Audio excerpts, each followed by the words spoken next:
Hey, what's up guys? Team Hard Life Captain Albert Zertuche here. Alright, so with the Hard Life channel, we have always tried to promote knowledge, and knowledge from everything. Basic knot tying 101 all the way up to the big rigs and monster leaders and tactics and everything else. Now,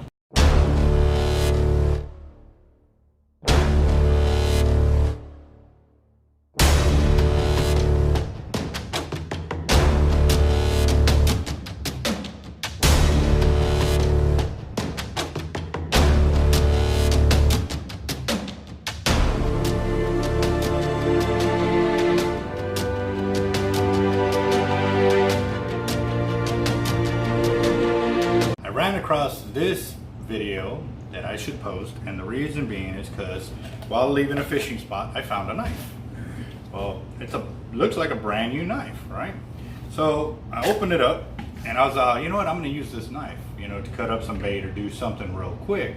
And I was looking at it and I was something is throwing me off. I said, one of the things that I look for on a knife is how sharp it is, because obviously a sharper knife is less dangerous than a dull knife.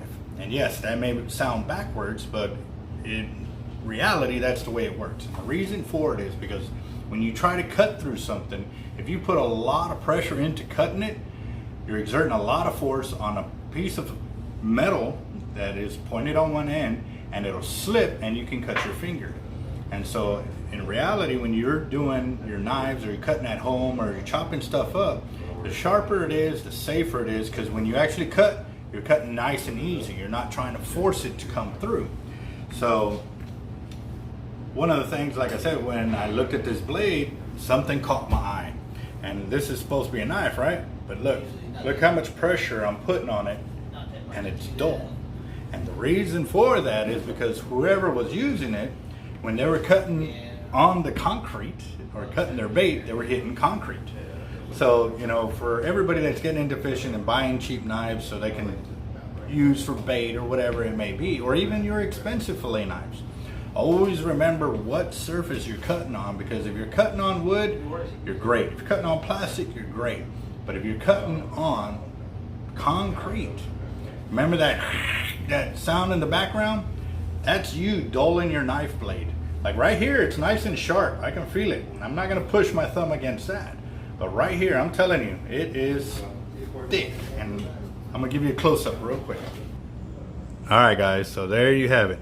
There's the knife edge right there, and you can see that it's catching my skin right there. And I even pulled off a little bit of dirt because I've been working in back. But right here, that's how dull it is. That's the front end of the blade. That's whoever was doing it was cutting into the concrete more than their bait. There's the back side of the knife. So it gives you an idea when you're cutting into bait and you're hearing that scratching sound, it should be sounding like windows on a chalkboard, because you don't want that happening, because otherwise your blade will get dull and you won't be able to cut anything with it. So, you know, for me to put another knife edge on that, I would have to send it to my buddy, because he's got one of those deals to sharpen knives. But this is one that would basically go in the trash, because I'm not going to spend 5 hours trying to refurbish this knife.